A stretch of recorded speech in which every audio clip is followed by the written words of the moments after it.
Paul Green, the Wise Grappler, and I want to welcome you to my first Ask the Wise Grappler video segment. I have a section in my e-zine that I send out through the email that I address questions that grapplers send me all the time. And sometimes I get questions in there that are just a little too long for me to answer. So this is perfect venue for me to be able to address the topics that require more than a 2 or 3 paragraph explanation.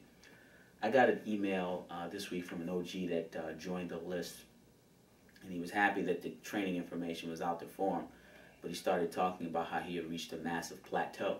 And I thought about that and I said, well, that's a good topic, so let me just go ahead and address the whole idea of training plateaus. When I think about a training plateau, I think of that as a self-imposed mindset that an athlete has, where they think whatever they used to do as far as learning a technique or a concept, they've gotten to a point where they've put in so much time and energy into it that their progress went from being where they were novice, where they were shooting up and it was very easy to notice how they were progressing, to the point now where the progress is starting to get such small increments that it's not really noticeable, and what they feel like is that they're almost just going in a straight line, or they're starting to go down. And the reason I say that that's part of a negative mindset is because once they start thinking they've reached a plateau, performance does start to drop, because in their heads they don't think they're getting better. They feel like the other people around them are getting better, which is true, but they don't give themselves any credit for staying on that steady path of progressing. So they start either avoiding practices, or if they're in practices, they're not as enthusiastic about the training, and they find that maybe partners that didn't give them as much difficulty in the past, they're now starting to give them harder times, and so that'll kill the desire to train. And so if they run away from the training or step back from it, that doesn't help. All that does is just kind of build upon the negative mindset of reaching this plateau and not getting better. So the first step into dealing with what you call the training plateau is the one to identify it, that you are in that particular rut. Once you identify it, you have to accept it as a fact that it is a self-imposed mindset that you're in. The reason that you're here is because you feel that you're not getting any better, and that's not the truth. All that's saying is that yesterday's training isn't working today, and if you want to get better tomorrow, you're going to need to adopt or transform yesterday's training for tomorrow's training so that you continue to keep going up the slope. Now, I know some people might say, well, how's that possible? What do you mean by yesterday's training? What I mean by yesterday's training is if you were a grappler and all you did was come into the gym and you only work, let's say, an arm bar and a cross stroke from the guard, well, not only are you progressing while you're going from the novice to being somewhat accomplished, but the people around you in the gym, they're progressing as well. So the fact that you're getting better at it may encourage them to train harder, to get in better shape and do other things. So you're pushing them to give you a more difficult time. And then as they start rising to the occasion, things that were easy when you're rolling with certain people, where they used to be down here and you were up here, they're starting to climb too.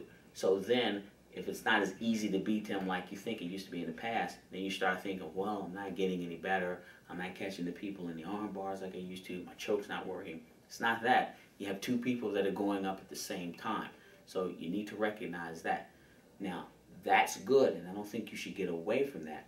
But what I'm saying is that if you keep doing that, if they're still going up while you're starting to go up, or even try to flatten out because you're still doing yesterday's training, at some point they probably will surpass you because you're still doing the 1 or 2 tricks, and it's just not working on them because they either found a way around it or they're just getting better. And so what you need to do is to not run away from the fact that yesterday's training isn't working, but step back and say, okay, I'm in this negative mindset that I put on myself. I need to shake it, and I need to figure out how I can adjust yesterday's training. Now, in the minds of most grapplers, they would like to believe that they train everything evenly, and most of us don't. We concentrate on one particular area one particular direction, and we put so much energy into it that we neglect a lot of things.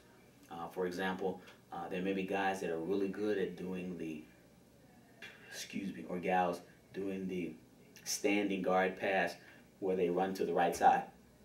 I guess this would be the right side here. Okay, so, and as long as you're getting away with that and people aren't used to dealing with it, it's fine. But the day that someone shuts you down and the way that you used to be able to walk around with ease, if you don't step back for a second and say, okay, it's not that I've hit a plateau, it's just that maybe I need to work on another area and build that up. I need a tomorrow's plan. Then you're just going to be stuck, and then you're going to be in a rut and find all these kind of excuses to not train. So everybody has weaknesses in their game. I would say majority of the people that are doing grappling, Brazilian Jiu-Jitsu, their takedowns are horrible. So because there are so many things that have been put into place that make either jumping guard or butt scooting or just kind of pulling in a certain position on the back acceptable.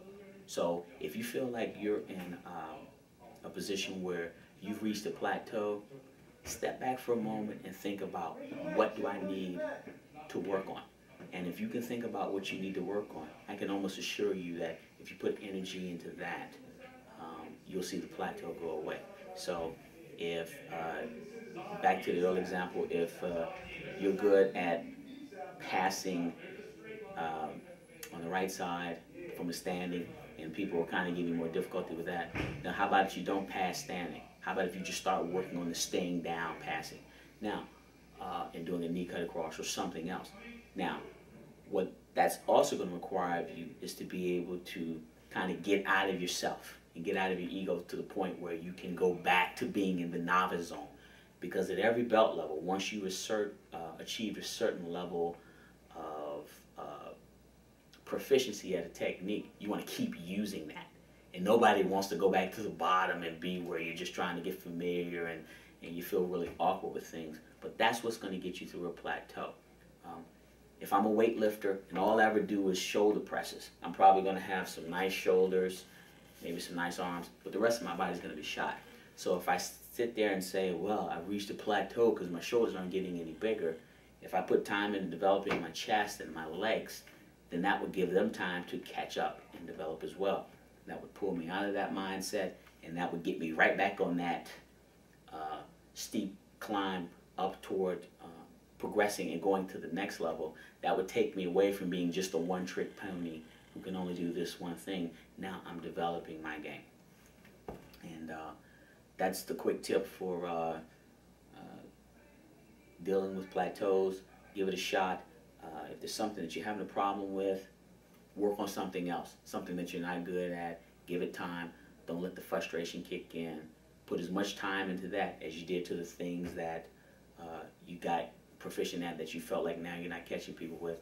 And I'm almost certain that you'll see that you'll be right back on the not only the growth path with the proficiency, but you'll have more fun while you're training.